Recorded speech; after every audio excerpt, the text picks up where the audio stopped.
Hey there, welcome back to the College Basketball Bracket Science YouTube channel and podcast network. I'm your host, Brandon Jadich. We are talking SEC today. We are talking the best conference we have ever seen last season, coming off a historic season. We'll go over the stats here in a second. This is the final of our Power 5 previews. If you haven't checked them out, go ahead and check them out. The ACC, Big 12, Big 10, Big East have all been done. This is the fifth of 5 of the Power Conferences. And then starting next week, we're going to start diving into some of the mid-majors, give some mid-majors some love. And we are now officially at the point where we are going to start going weekly instead of bi-weekly. So we're going to start talking hoops, preparing for the season. We are just over 10 weeks away from college basketball. It's coming up quick. November 3rd, that is the day to look out for. So in today's show, we're going to be talking about the SEC power rankings. To start off, we're going to talk about all of the rosters, just for a little bit of information, the power rankings I have going into the season are just that, going into the season, not where I expect to see them at the end of the year. So we'll talk about why that might change things a little bit here in a second. Then we're going to talk about the preseason All-SEC teams. And the big question going into this season for the SEC is it's pretty up for grabs. Last year, I guess, Auburn kind of just dominated all year. We kind of thought going into the year was Alabama and probably Auburn going to be the top 2 teams. Ended up being Auburn. And then obviously Florida just popped off at the end of the year, won the NCAA tournament, and is your defending national champion going into this upcoming year. And they will probably be another top 5 team going into the preseason.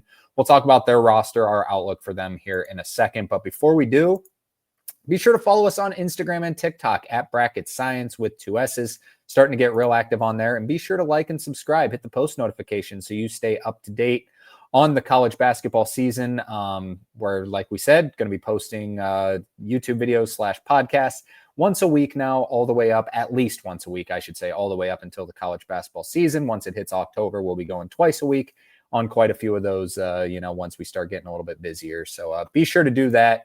So let's talk a little bit about what the SEC was last year. 14 teams. There are 16 teams in the SEC. 14 of them made the NCAA tournament. It was the most ever in NCAA tournament history. 14 of the 16, just a crazy percentage. They had a record-setting non-con with wins. They had 7 teams out of 16 in the Sweet 16 last year. Now, I know their odds were better to produce more teams because they had so many teams in the tournament, but still, they got all the way there. They had 2 teams in the Final Four. Those played each other, Auburn and Florida, and then obviously Florida won the national championship over Houston. So everything that could have went well for the SEC last year went well. They have more money. They have better coaches. They are really buying into basketball right now. It's obviously everything is, kind of run by football in this day and age. But this was a start to something that we could see, kind of be a trend throughout the next couple of years with the SEC and Big Ten just seeming to have more money and better coaches than the rest of the conferences. So we'll talk about each and every roster starting right now as I pull up the power rankings. So just a reminder, this is going into the season, not where I expect them to be at the end of the year. That would kind of change things a little bit. And that's going to change things up at the top. I think just by default right now, Florida's your number 1 going into the season. They'll probably be the highest ranked in the AP poll. However, I think it's a little bit up for grabs. In fact, I lean for the 2 and 3 teams to win the conference once it comes to it. Now, Florida has a ton of continuity. So let's talk a little bit about their roster. They have the best front court in the country. There's no doubt about that. So they bring back Thomas Houck. They bring back Alex Condon. They bring back Ruben Chinyelu and Micah Hanlockton, who will probably come off the bench from last year's national championship team. They bring in transfers. So they lose Walter Clayton Jr., they lose Will Richard, they lose Elijah Martin, all to the NBA draft. They bring in transfer Xavier Lee from Princeton. He's been a highly thought of recruit for a while. He leaves Princeton to come to Florida, kind of trying to pursue his NBA dreams. And then Boogie Flan transfers from Arkansas under Calipari's system into this Florida lineup. Another notable transfer is AJ Brown, the transfer from Ohio University. He's a good scorer. He'll come off the bench and hopefully provide a little spark for this Florida team. 2 freshmen to know, CJ Ingram and Alex Lloyd, both out of the high school ranks, decently regarded recruits. But that starting 5 of Xavier Lee, Boogie Flan, Thomas Houck, Alex Condon, and Ruben Chinyelu is where I want to start. The reason their floor is so high this season is their defensive ability. They are going to be absolutely phenomenal on the defensive side of the ball. I'm a little concerned about the shooting on this roster. Xavier Lee, he's been a highly, he's been on the draft boards for a while. A lot of, NBA guys have been looking at him, and he just really hasn't popped to really get to that next level. He's 6'4" guard. Boogie Fland, same thing as just for 1 year, though. Last year, he was, supposed to be a one and done. He got hurt, so he ends up coming back to school for another year, got a nice little paycheck from Florida. Really fast, can be a really good defender. We'll see about the shot making. He was kind of Arkansas's guy when he was healthy last year. He can make shots, but he's going to really have to make a big jump for this Florida team to go back to back. I know that's, a tough task to ask, but they're going to need some shooting. A.J. Brown can shoot coming off the bench. So they're probably going to start three bigs with Thomas Houck, who's probably going to move over to the three. He's a bigger guy. He's really developed a shot, it seemed, in March Madness last year, started knocking down a bunch of threes. Alex Condon has NBA draft buzz, and Ruben Chinyelu is just that beast down low who is just pretty much you can't move him. You cannot move him down low. He is just a beast down there. And then obviously Micah Hanlockton, as we mentioned, is back for another year. So the main concern with me is the shooting. Where will the production come from? Will Thomas Houck really make a huge jump? Someone's going to have to make a huge jump for this team to be elite. They're a little bit, just thin in terms of just, physical attributes in Xavier Lee and Boogie Fland. Boogie Fland, an undersized guard. Xavier Lee's kind of a little bit thin. So we'll see how he produces at the SEC level. So that's the reason I'm a little bit hesitant on Florida being, a top team coming March Madness next year, where they're a really popular pick. But I trust Todd Golden, trust the system. They obviously are now going to be hunted pretty badly, especially in probably the best conference in college basketball. Teams are going to be coming after Florida. Everyone wants to beat the defending national champion. So we will see. They're going to have to produce some scoring somewhere. So I have them, they're the default preseason number one right now in the SEC. They probably will be by the media. I don't think they're going to win the SEC regular season this year. I think it's going to be either Kentucky or Tennessee. I'll tell you why here in a second. Let's talk about Kentucky, who I have number two. Flip-flop with Tennessee. I really don't care. I think both teams are going to be awesome.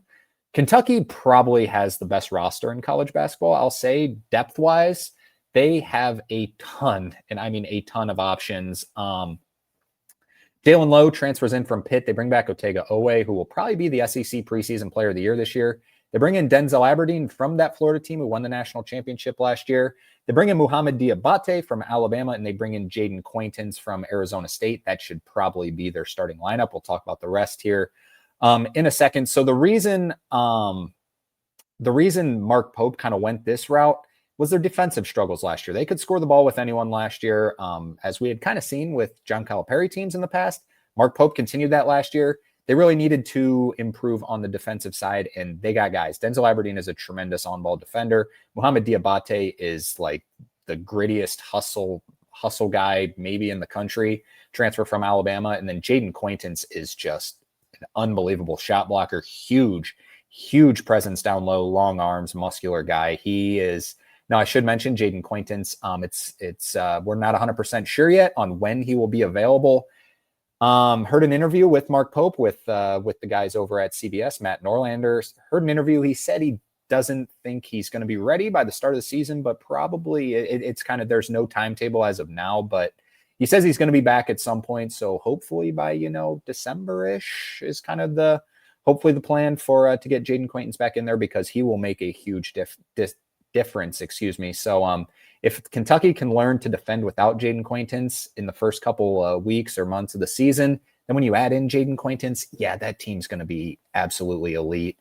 They got scoring with Otega Owe. Now, Otega Owe is probably going to have to be the SEC player of the year, or, a top 2 or 3 in that scenario, in that ranking for Kentucky to probably be like a 1 seed, which I think they really have the capability of doing so. Jalen Lowe was supposed to be the guy last year at Pitt. That team was kind of just a disaster last year, really fell off late in the year. He can kind of just fill into a spot here, which he's going to be better at. Mark Pope has said Jalen Lowe is just an outstanding, leader on the basketball court, communicator out there. So we'll see about him. Trent Noah is also back from last year's team, as is Colin Chandler. I believe they're both back from last year's team. I'd have to double check that. I have that on my roster sheet, but I feel like one of those is wrong. I can't quite remember. Anyways, let's move on. Cam Williams also transfers in from Tulane. He will play a significant role as well. Brandon Garrison is also back from last year's team. Now they obviously lose Andrew Carr, Jackson Robinson, Kobe Brea, Amari Williams. So they replace this entire starting lineup and Lamont Butler, I should mention. But yeah, I think this team is going to be fairly solid coming into this year. But I think they have about as good of a chance of improving throughout the season and really becoming elite, both offensively and defensively, that this team could really get the job done. Funny enough, this team kind of reminds me of Florida's team last year, just with the, potential offensively and defensively. They don't have as much shooting as Florida had last year, but if one of these guys develops into an elite shooter, watch out. Kentucky could be really good. All right, next up, number 3, I have Tennessee. Now, some people will have Tennessee probably down about as far as 5 or 6. I underrated Tennessee last year. Tennessee, I thought they were really going to struggle on the offensive end. Chaz Lanier was so much better than I expected him to be. It's kind of just a symbol of the system that Rick Barnes has created there. Their defense is always going to be pretty much, it's a lock for top 10. I think it's a lock for top 5 this year. Their defense is going to be unbelievable. Jacoby Gillespie, one of the most underrated defensive players in the entire country. He transfers in from Maryland. Maryland had a top 10 defense last year, made the Sweet 16. He transfers to Tennessee. He is a perfect fit to replace Sakai Ziegler, who moves on. So Ziegler and Chaz Lanier move on, as does Jemai Mashak and Jordan Gainey, along with Igor Milicic. Bishop Boswell is back for another year. Nate Ament is the 5-star freshman to know. Rick Barnes has said he thinks Nate Ament is the best freshman in the country. Now, that's big words with Cam Boozer, Darren Peterson, and AJ Devanza. But we will see. We will see. If he really thinks that highly of him, it could be awesome. Jalen Carey transfers in from Vanderbilt. Amir and Felix Akpara is back for another year, kind of manning the middle. Freak athlete. My goodness, as soon as he got out of Ohio State, this guy just popped off. Elite shot blocker. So with the trio of Gillespie, Nate Ament, and Felix Akpara, that's a trio I would put up against just about anyone in the country. They got a wing, got a guard, and they got a center. And Gillespie, incredible on-ball defender, as Sakai Ziegler was last year. Akpara, center, manning the middle. So, their system's going to be just so good in general. They also bring back Cade Phillips and JP Estrella, who I think will play significant roles this year. Cade Phillips might even start. We will see. He's a pretty good defender too, kind of just a scrappy kind of guy. If Nate Ament can really score the ball, along with, Gillespie is going to score the ball, this team could be really good. I think this team could fight for a national championship, as crazy as that might sound to some, because they're going to come in a little bit underrated. I don't think they'll probably be a top 10 team in the AP poll, maybe 10th, maybe a little bit or a little lower if lucky, maybe 9, but I don't think so. I would probably guess they'll be like 12 to 15 range, and I think that's crazy. I think this team's really good. Maybe that's a little bit of me underrating them last year, so I'm overrating them this year, but I like this roster. I like Gillespie so much. He was so underrated last year. Everyone, leaned towards Derek Queen, and Derek Queen was very good, but Gillespie, watch out for him. Tennessee, they got the Rick Barnes system. They're going to be elite defensively. And if they can get to, scoring the ball at will, this team could be really good. All right, number 4, I went back and forth a little bit too much on this one. I landed on Arkansas and John Calipari. Number 5, I have Alabama. Kept going back and forth. Ended up landing on Arkansas because their roster is really good. Their roster is pretty stacked. Darius Acuff is the guy to know. He's the 5-star freshman coming in. Should be the next great John Calipari guard. But we thought last year Boogie Flan was going to be, and he dealt with injuries, so we'll give him a break on that one. DJ Wagner is also back for another year. He's back for his 3rd year under John Calipari. He's a junior this year. Carter Knox looks to be one of the breakout guys for this upcoming season. He's back for another year. Trayvon Brazile is back for another year. So a lot of continuity with this Arkansas team, which I like. Malik Ewan transfers in from Florida State. They also bring in Nick Pringle, who's been at just about every SEC school, it seems. He transfers from South Carolina, was also previously at Alabama.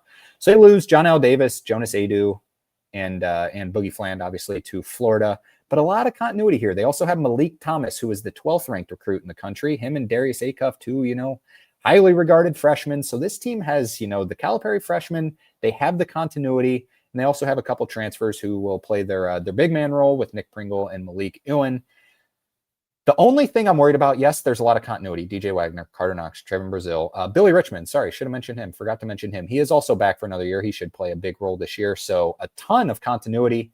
However, that team I know they made the Sweet 16 last year and had a great finish to an otherwise kind of disappointing season. They started off the SEC season 0-5 and then ended up 8-10. So they went 8-5 down the stretch to end up making the NCAA tournament. Basically, they were a 10 seed, beat Kansas, who was preseason number 1, then beat St. John's, who was elite all season long. So they really picked up steam at the end of the year. The team wasn't great, which that is why I ended up putting them at 4th above Alabama, just because they really finished strong last year. I know it was kind of just, it could have went ugly. They lose that game at Kentucky. We might be talking about a team who didn't make the NCAA tournament last year, but they go 2-rup, beat Kentucky, kind of go on a tear and end up making the Sweet 16. So I think that they'll continue this trajectory forward and have another good year. They could be as good as like a top 10 team. Like, this team has a bunch of talent. It's just can Calipari put them together. Should even mention they should have beaten Texas Tech in the Sweet 16 last year. They led by double digits in the second half, ended up losing that one, but still, a great end to the season for this Arkansas team. They'll look to continue to improve this upcoming year in year 2 under John Calipari. At number 5, I have Alabama. I think this kind of by default right now. Some people will have Auburn a little higher. Now, Bart Torvik does not like Auburn at all. His preseason rankings, I believe they're 27th. Someone double check that in the country. I'm a little bit in agreement with that on Auburn. I'm not 100% bought in on their roster. Last year, they were obviously really good. Made the Final Four, but they lose a lot. We'll talk about them here in a second. Let's talk about Alabama first. So Alabama returns LeBaron Philon, who everyone thought was going to go. I didn't.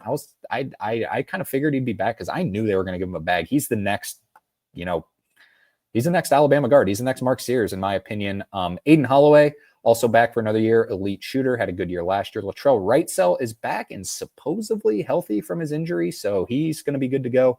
Houston Millett also back for another year. They also bring in Jaleel Bethia. He's the big question mark. Former 5-star recruit, went to Miami last year. Did not do well at Miami. That Miami team was kind of just a disaster all year, but we'll see how he can do in this just, perfect guard system for anyone looking to transfer. If you're a guard and you need a little bit of development to get to the next level, probably go to Nate Oates and go to Alabama. He does a phenomenal job. They also bring in Taylor Bowen from Florida State. And then Aiden Sherrill is back for another year. They bring in Noah Williamson, transfer from Bucknell, should play some good minutes. So they lose a lot. They do lose a lot. You lose Chris Youngblood, you lose Cliff Amore, you lose Mark Sears, you lose Grant Nelson, you lose Jaron Stevenson to the transfer portal, you lose Darian Reed to the transfer portal, you lose Muhammad Diabate to the transfer portal. But they are still potentially the best backcourt in the country with LeBaron Philon, Aiden Holloway, Latrell Wrightsell, Houston Millett. That's a really, really good backcourt. They're going to have to rely on that. Will one of these guys pop off and be, an 18-point per game kind of guy? They have options. I think Aiden Holloway or LeBaron Philon will do that. LeBaron Philon's awesome. He's so fast. The first time I saw him last year, I'm like, if this guy can develop, just become a 37% three-point shooter. Now, that's really good. I know that's asking a lot. He will be elite. So if he can develop that shot, he is so fast. He's such a good defender. LeBaron Philon is going to be a lot of fun to watch this upcoming year. All right, next up, let's talk about Auburn. I'm a little hesitant on Auburn this year. Tahad Pettiford is back. He's awesome. He's going to be really good. Kevin Overton transfers in from Texas Tech. He's a winner. He's won pretty much everywhere he's gone. Abdul Bashir transfers in from the JUCO ranks, he's supposed to be really good. The film looks really good. He's supposed to be really good. Auburn might kind of rely on just how good he is, as crazy as that sounds coming from the JUCO level. But they're gonna have to rely on him. Keyshawn Hall transfers in from a UCF. Hasn't really won too much, which is what I'm a little concerned about. Keyshawn Hall and Keyshawn Murphy transfers in from Mississippi State. I'm not that high on Keyshawn Murphy either. Last year watching him, I don't know. He's just a funky looking player. I know he plays a role and isn't a scorer and, kind of rebounds. But yeah, that Mississippi State team was just frustrating last year. I think that's part of it. So I'm a little bit concerned. I like the Pettiford and Bashir thought behind it. They also bring in Sebastian Williams Adams, who is a pretty highly regarded high school recruit, big man. They also bring in Elijah Freeman from Lincoln Memorial. Yeah, I'm a little concerned about this roster. Kevin Overton, he's a winner. Tahad Pettiford's going to have to be elite for this team to be really good and, buying for a top 3 or 4 seed in the country. He's probably going to have to average 20 a game. Can he do it? Yeah, I think he can. I think he's going to be really good. Just a little bit concerned about how they all fit, but I trust Bruce Pearl's system enough. Not a lot of continuity here and not a lot of, I don't know. I don't know what it is about this roster. I'm just not 100% bought in on. I think it's because I'm a little lower on Keyshawn Hall and Keyshawn Murphy than most, where I feel like those were kind of weird question marks pickups. But Bart Torvik, as mentioned, says the same thing. They're ranked 27th there. They're not even top 25 team there. We'll see what Bruce Pearl can do. Bruce Pearl is continuously underrated by everyone in the country. So we'll see what he can do coming off of a Final Four last year. All right, next up is Texas. Texas, first year under Sean Miller. He got a lot of retention, which is pretty surprising. So they bring back Tremont Mark. They bring back Jordan Pope. They bring back Chendall Weaver. Yeah, should be a fun team. Simeon Wilcher transfers in from St. John's last year. They bring in Dalen Swain and Lucina Traore, following Coach Sean Miller from Xavier. They bring in Cam Heide from Purdue. So a lot of winning players. I kind of like this roster. Nicholas Cody could be a really, really intriguing team. Rodney Terry did not do well with a lot of talent, and this team has a lot of talent. So this team could be, up at the top. Tremont Mark, every time I watch him, I think he's awesome. I know there's been rumors about like weird clubhouse vibes with him, but I love Tremont Mark. I love Chendall Weaver. Bringing in some, continuity. They also bring in Motas Vokatitis from FAU to man the middle. They have depth. I really like this roster. I think Texas could be a really good team this year. I think their ceiling could be a little higher than with Rodney Terry, as Texas will probably see every year going forward. Don't know why they stuck with him as long as they did, but they made the right move, and Sean Miller will look to take a talented roster to the NCAA tournament in year 1. Alrighty, next up is Oklahoma. Oklahoma transfer portal heavy this season. They bring in Nigel Pack from Miami, proven player, made a Final Four, I believe. Was he on that team? Definitely an Elite Eight. I think a Final Four and an Elite Eight. Bring in Xavier Brown, highly thought of transfer from St. Joe's. Bring in Darian Reed from Alabama, former 5-star recruit. They bring in Tay Davis, transfer from Notre Dame, and then they have Mohamed Wag manning the middle as a retention piece here. Rest of the roster, I'm a little concerned about with the depth. They lose Kobe Elvis, they lose Duke Miles, they lose Bryson Gudine, they lose Glenn Taylor. So I like their starting 5. I'm a little concerned with the rest of the roster. They got some high school recruits coming in, a couple transfers, but we'll see. I like their starting 5. They have proven players and they have experience, which I think is going to be a big thing. It seems like Oklahoma got a little bit of money finally from their NIL boost. So we'll see. I expect to see Porter Moser and Oklahoma back in the NCAA tournament this upcoming season. All right, next up, Mississippi State. Mississippi State is basically, when you're doing power rankings for the SEC, fill them in from like 8 to 11 because that's where they finish every single season. They're frustrating to watch. Last year really just turned me off because every year I feel like they should be so good, and that's kind of a credit to Chris Jans, and then they always lose in the first round every single year. That's kind of a discredit to Chris Jans. Now, Mississippi State is a hard place to win at. He's elevated the floor there. He's done a good job. It's frustrating because I see more with these teams. Josh Hubbard's the guy to know. He's back. He could be incredibly awesome. He was awesome last year. Maybe not as awesome as we thought he was going to be last year, but he was still really good. They bring in Jaden Epps, which I don't like. I'm not a big Jaden Epps guy. Formerly at Illinois, was at Georgetown last year. I'm not too bought in on that one. They bring in Brandon Walker from Montana State. They bring in Achor from Kansas State, where it was kind of just on that, weird sort of just thing that happened at Kansas State last year. Bring in Quincy Ballard from Wichita State. So I'm not real high on these transfers. They also bring in Jabari McGee from UAB. Yeah, I'm not 100% bought in on these transfers. Also, Amir Ali, sorry, I should mention his name, transfer from Arizona State. Josh Hubbard is basically just going to have to lead this team. I trust the defense. The defense will be good. under Chris Jans, as it always is, they're tough. Probably going to be like, a 10 seed and lose in the first round, as Mississippi State always does. And yes, this is coming from a salty man who takes them to win one game in March Madness every year. They never do. There is no reason this team should have lost to Baylor last year. It was a perfect matchup for them.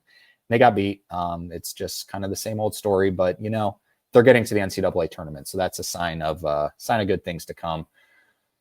Let's talk about Vanderbilt. Vanderbilt in year 2 under Mark Byington. How about that? Making the tournament last year for the first season under Coach Byington. That's pretty impressive stuff. Now they are very transfer heavy this year. They lose a lot. They lose Jason Edwards, which really hurts. I think he's going to be really good. They lose AJ Hogard, Chris Manon, and Grant Huffman. They bring in Frankie Collins from TCU. We'll see. He's got potential. We'll see about him. Mike James transfers in from NC State. Remember that name, Mike James. Tyler Harris is in from Washington. Jalen Washington is in from North Carolina. Yes, remember Jalen Washington. Then they do retain Devin McLaughlin, which I really like, along with Tyler Nickel. I really like that. They also bring in Duke Miles, who we just talked about from Oklahoma. He transfers in. So a lot of high major transfers. I'm a little bit optimistic about this team this year. If Mark Byington put it together last year, I think he can do it with some experience this year as well. I'm kind of just buying in on Vanderbilt and Mark Byington's system. 11 might be high. I think the more popular pick will probably be having them at 13, in my opinion, but I have them at 11. So I'm a little bit higher on Vanderbilt than most. Next up is Missouri. Missouri coming off a 6 seed last year. This feels too low, but I think 12 or 13 teams are going to get in again from the SEC. So I have them as getting in. Definitely 12 at minimum, in my opinion, which is just crazy to say. That's how good this conference is. Missouri brings back Anthony Robinson II. He is back for his junior year. They bring in transfer Sebastian Mack. I didn't like Sebastian Mack at UCLA. However, I liked him early in his career at UCLA. Last year, he was frustrating to watch. Jacob Cruz is also, I believe, back for another year. I have him as a question mark on here. I think he's back. But the guy to know is Mark Mitchell. Mark Mitchell is Missouri's best player, and my goodness, he made tremendous strides from his days at Duke. He is a phenomenal player, all SEC kind of guy. He's probably going to average 18 a game at minimum this year. I'm kind of buying in on Mark Mitchell this year. I wasn't high on him going into last year. I'll be the first to admit it, and he was really good, and I think he's going to just continue to improve. Mark Mitchell looking to have another good year. Javon Porter transfers in from LMU. Sean Phillips transfers in from Arizona State. Jaden Stone transfers in from West Virginia. So, the roster looks a little bleak. I like the guard, / wing play with Mitchell. I guess Mitchell's kind of more of a 4. Sebastian Mack and Anthony Robinson. I can't remember if Jacob Cruz is back or not. Put him as a question mark. I meant to look it up and I forgot. So hopefully I got him on the roster, but I can't remember. So someone fact check that one. I'll look when this is over, but nevertheless, the backcourt looks pretty good. The front court, a little bit question about, but Dennis Gates always tends to have one, front court guy that's pretty solid. So kind of a wait and see approach on Missouri. At 13, I have Texas A&M now. Here's where I'm going to start getting a little negative because this is the team I'm not really bought in on. I will give Bucky credit. He came in so late. And I saw him do an interview with John Rothstein where he basically said, I feel like I did a good job with the amount of time that I had in the transfer portal. And I would agree with that. However, people are like crowning them sleepers already. And maybe because they have a lot of power conference experience, they just, to me, have a bunch of losing players, which call me, an oldest or whatever, an ageist. I don't know. I guess that would be the opposite. But I don't like the losing players. I want to see winning players. Pop Isaacs, guess you can't really consider him a losing player, but he got to a 6 seed a couple years ago with Texas Tech, was kind of their guy, and he kind of just I wonder that whole situation with him and McCaslin, why he ended up transferring. I wonder if I don't know, but he transfers, and Texas Tech was obviously better last year, kind of without him. He goes to Creighton. Creighton starts off the season rough, and I mean rough. I saw him at the Players Era Festival in person. They did not look like a good basketball team, and Pop Isaacs was kind of leading the charge. No disrespect, but then Pop Isaacs gets hurt, and Creighton becomes a pretty good basketball team. So that's why I'm a little hesitant on Pop Isaacs. I haven't been, the greatest fan of his in the past. Going down the lineup, Marcus Hill transfers in from North Carolina State. That North Carolina State team was horrible last year. Didn't even make the ACC tournament. They were horrible last year. Rylan Griffin won at Alabama. Don't get me wrong. Then he went to Kansas last year and just wasn't good when he was kind of, forced to be the shooter and the guy in there. So we'll see about him. Mackenzie Mbako, kind of, we saw spurts last year. Remember in the, he was at Indiana last year, for those who don't know. Former 5-star recruit. Those Indiana teams were obviously not good. Now that's because of Mike Woodson. Will he thrive outside of Mike Woodson? But remember that Purdue game. This is where I always go back to. That Purdue game where Indiana beat him last year. Woodson benched Mbako. He benched Mbako, and that is when Indiana went on the tear. What does that kind of tell you? I don't know. Maybe that's, Woodson. I would probably beef with Woodson as well, as bad as he was at Indiana. But Mbako, I don't know. We'll see about that one. Then they also do bring in Federico from Texas Tech. Made the Elite Eight last year. Solid get there. They also, other notable guys, they bring in Josh Holloway from Samford, transferring up level. Jakari Lane also transfers in. I really like Jakari Lane, transfer from North Alabama. He was kind of, highly thought of. Zach Clemens is also somehow still in college. He transfers from Kansas. Didn't play at Kansas very much at all. So we'll see. We'll see about Kansas. So I'm just looking at my roster sheet right now. I'm realizing we skipped Ole Miss. I'm sorry, Ole Miss fans. I'm going back. Let's talk about Ole Miss. I'm down to 13 and skipped Ole Miss. Sorry, Chris Beard fans. I have you at number 8. I think you guys are going to be really good this year. They have Travis Perry, the transfer from Kentucky. Did I say I didn't know if Travis Perry stayed at I can't keep track of all these people. No, I knew Travis Perry transferred. It was Trent Noah. All these Kentucky freshmen kind of blend together, in my opinion. Let's go back. I'm sorry, Ole Miss fans, one more time. So let me find their team here. So Travis Perry transfers in from Kentucky. Corin Johnson transfers in from Louisville. AJ Storr transfers from Kansas. Corey Chess transfers from LSU. Malik Diaz back from another year. James Scott transfers in from Louisville as well. I love James Scott. I think he's going to be really good in Chris Beard's system, who always has an elite big guy. I think James Scott's going to fit in really well here. AJ Storr is going to have to be really good for this team to be good. What version of AJ Storr will we get? Will we get Wisconsin version of AJ Storr, or will we get Kansas version of AJ Storr, which was kind of just a disaster? They also bring in Karzan Giffa from High Point, who has NCAA tournament experience last year.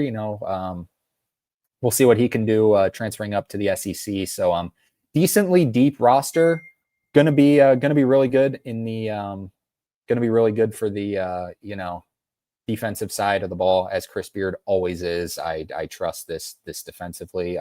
AJ Storr kind of turned into, believe it or not, a decent defender last year at Kansas. He was kind of unplayable at moments, but he kind of, improved a little bit on the defensive side last year. So it's kind of just a wait and see approach for me with Ole Miss this year, but I trust Chris Beard. He's maybe the most underrated coach in the country. And sorry again, Ole Miss. Got him at 8.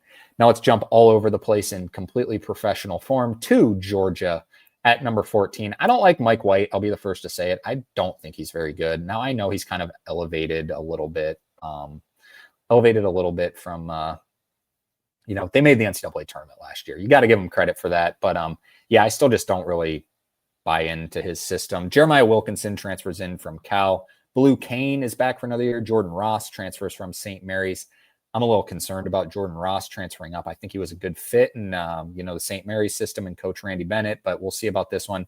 Kanan Catchings, the transfer from BYU. I don't want any part of Kanan Catchings, quite frankly, and I don't know why Georgia does. He committed to Purdue, had a bunch of problems, just kind of, I don't know. It was a whole thing. Transfers to BYU, didn't even play, and transfers again. I don't know. I don't want any part of Kanan Catchings. Dylan James is back for another year, as is Simoto Cyril. So decent, retention with Blue Kane, Dylan James, Simoto Cyril. So I think this team, they have a chance to make the NCAA tournament again. However, I don't like I'm a little concerned about Jordan Ross. Jordan Ross is a good basketball player, but transferring up to the system, we'll see.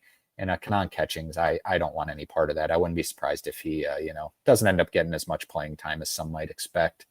And number 15, honestly, 14, 15, 16 are pretty much just pencil in. Georgia 14, LSU 15, South Carolina 16. which is sad about South Carolina, but we'll talk about LSU first here. LSU, they bring in Deaton Thomas from UNLV, should be their elite scorer. Rashad King transfers in from Northeastern. Markel Sutton transfers in from Omaha. Pablo Tamba transfers in from UC Davis. PJ Carter transfers in from Memphis, but didn't play much. Max McKinnon transfers from Portland. Michael Nwoko transfers from Mississippi State. So what do you notice about a lot of these transfers? A lot of low major guys. I don't know why LSU seems to have just no money. I think they're kind of done with Matt McMahon. I'm kind of surprised he's still there. They lose Cam Carter, who was really good last year. They lose Victorious Miller as well. They bring back Jalen Reed, so we'll see what Jalen Reed and Deaton Thomas can kind of carry this roster. We'll see. It's just kind of a pencil them into 15. Just the system just isn't great. And then unfortunately at 16 is South Carolina. I don't know why they're not buying into Lamont Paris. He was a 6 seed 2 years ago, and they have no money, and I mean no money whatsoever. They bring back Michi Johnson from, started at Ohio State, transferred to South Carolina, transferred back to Ohio State, is now back at South Carolina. So think of it's kind of proven he was much better at South Carolina than he was at Ohio State. So we'll see about that. They also got Cam Scott. I'm going to butcher the last name, but it's Mike Charavantis or something like that. Transfer from Utah. Kobe Knox transfers in from USF. Elijah Strong transfers from Boston College. Chris Esendoko transfers from Providence. He's a disaster. He is very overrated in my opinion. So I don't like that fit whatsoever. Michi Johnson's going to have to be the leading scorer. We will see. This team they don't have any money. They have no money in this Lamont Paris system. I don't know why, because Lamont Paris is a good coach. So hopefully next year, South Carolina, but it's LSU and South Carolina at the bottom. And in my opinion, Georgia right behind them. But Texas A&M, let's go back to Texas A&M because they're going to be my big loser for this, my big overrated team for this upcoming year. I can't even remember if I said, the reasonings behind it because I got so distracted by the Ole Miss thing, but just not a lot of winning players. Not a lot of winning players, in my opinion. Pop Isaacs, Marcus Hill, Rylan Griffin. Rylan Griffin won at Alabama, and Mackenzie Mbako. A lot of people bought in, and I think he got a lot of talent for this roster, but yeah, I'm not all the way there. And then my sleeper, I don't know if you can really consider them a sleeper. It's Tennessee. I just think Tennessee is underrated. I'll consider them just an underrated team. I think they're going to be really good this year and wouldn't be surprised if they end up winning the SEC. So disappointing team. I'm going to go Texas A&M. Underrated team. I'm going to go Tennessee. All right. That was a lot of talking. That was the preseason power rankings through the SEC.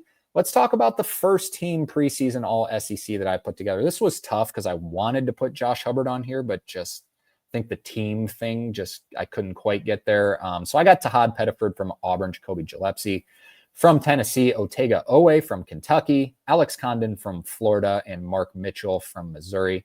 Now, from Florida, it's basically just pick your guy. They're all really good. Someone's going to have to step up and be the best player this year. Last year was Walter Clayton. Could be Boogie Flan. Could be Thomas Houck. Yeah, I ended up going with Condon. I like Condon. I think he's, a really good player. In the strongly considered, I have Josh Hubbard. So I was between Mark Mitchell and Josh Hubbard for the last spot. I just think Mark, because they're, probably going to be similar in the, standings wise.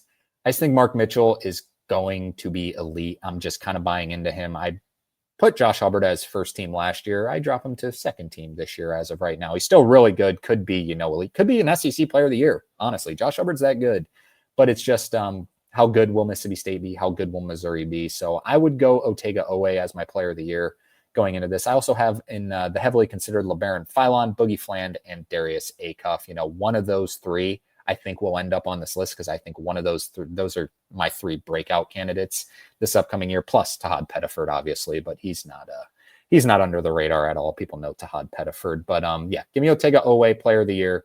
Any one of these 9 could fill out a really good roster spot. And of course, any of the Florida guys, and even throw Nate Ament on there could be Tennessee's best player. But I really like Gillespie. Felix Okpara, in my opinion, could be the defensive player of the year in this conference. It's probably the favorite to be the defensive player of the year in this conference. So also maybe throw him on the list. Alrighty, that's going to do it. Sorry for the all over the place with Texas A&M back to Ole Miss. Sorry again, Ole Miss fans. I think they're going to be good. I will predict 12 teams from the SEC make the NCAA tournament this year. So it's going to be impossible to recreate what they did last year. If they do, that would be unbelievable. And then we're going to have to really have a conversation about, the NIL and, the funds and stuff, about just how elite this conference is. But I still think they'll be the best conference this year. It's really close, in my opinion, between them and the Big Ten. So credit to the Big Ten.